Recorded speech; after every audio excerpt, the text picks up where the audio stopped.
Yeah, hello YouTube, and welcome back again yet to another Halloween film review.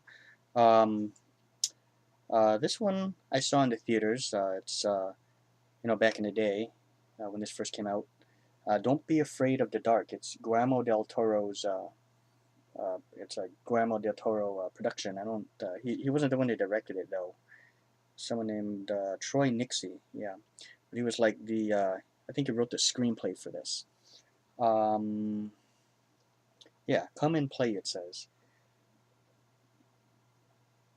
Kind of a nice image on the front there with Sally on the front, going down the stairs, probably checking around the corner to see what's making some strange noises. Um, yeah, this was a good one. The film, when I first saw it in theaters with my brother and my cousin, we had a completely different idea for this film. We thought it was like a like a traditional haunted house story, dealing with ghosts and maybe possibly demons or something, but it turned out to be something quite different.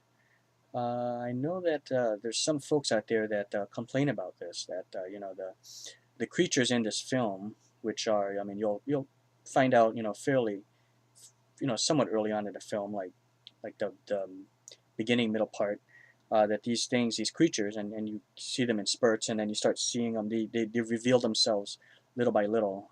They are actually fairies, tooth fairies to be precise.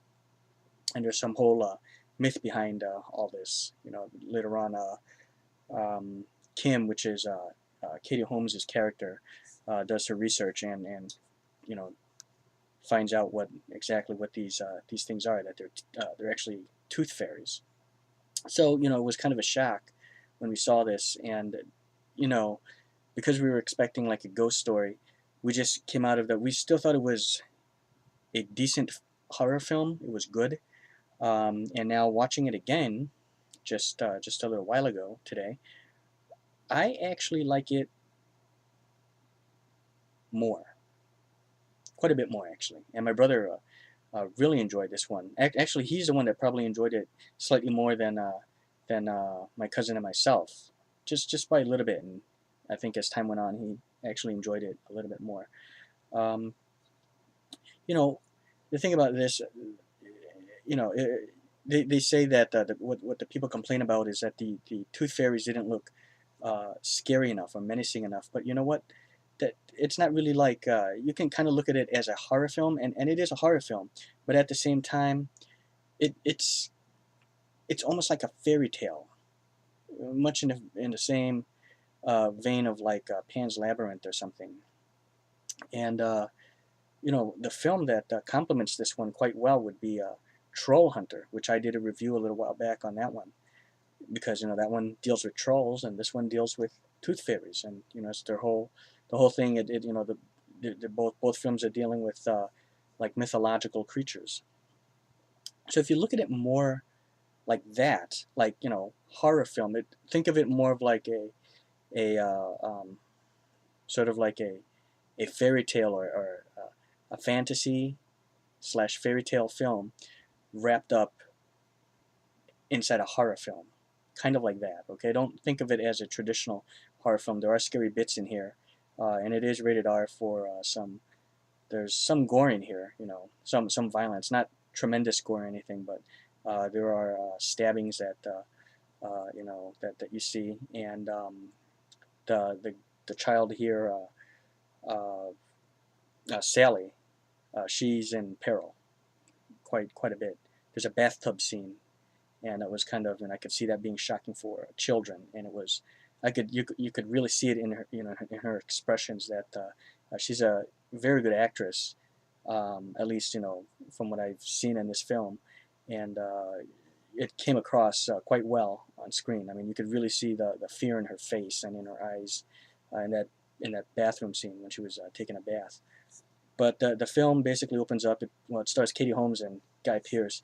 Guy Pearce plays Alex Hurst, and Katie Holmes plays Kim, which is his new girlfriend. And I guess Sally here, the little girl, is just gotten out of the airport, and her dad Alex and Kim go to pick her up from the airport, and take her to this house that he just invested in, and I believe he's an archaeologist.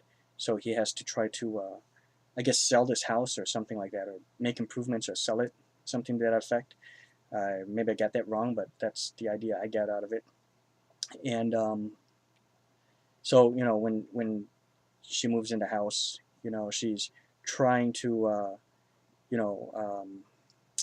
Kim is trying to get close to Sally, and she's just, not really. She's trying to keep her distance, and because she misses her mom, sort of like in her words, she feels as if her mom sort of passed her on to her father, that sort of thing. And so it's kind of nice to see how they're not getting along, and as the film progresses, they start to form this kinship, which was quite nice to see.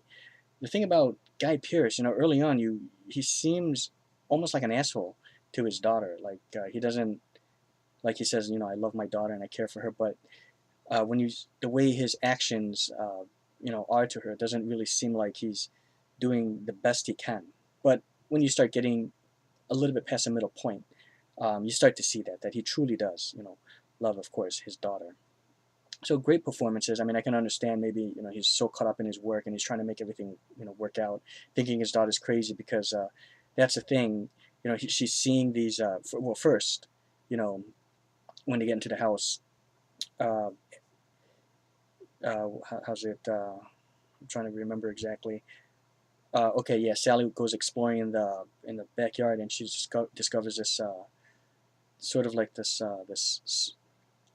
I don't know what it is, a sky. Well, there's like windows, around, showing that there's a basement hidden somewhere in the basement, in the house. So she gets her father, and they see it, and the groundskeeper there, like he knows a secret, about why it's sealed up. And so they go into the house, and right when you enter through the front door, just straight ahead, there's a hollow wall. So Alex bashes it in, and they discover this door, and the door is, it has this intricate carving of this tree in there, and they get the key and open it up, and then there's this basement.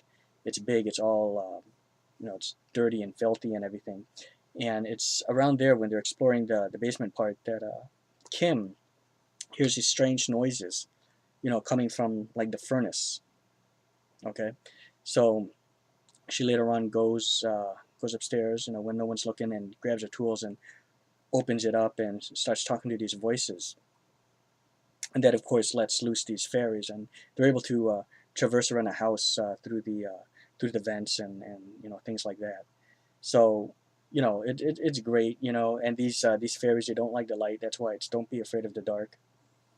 Um, and I thought the performances were great, especially coming from this little girl.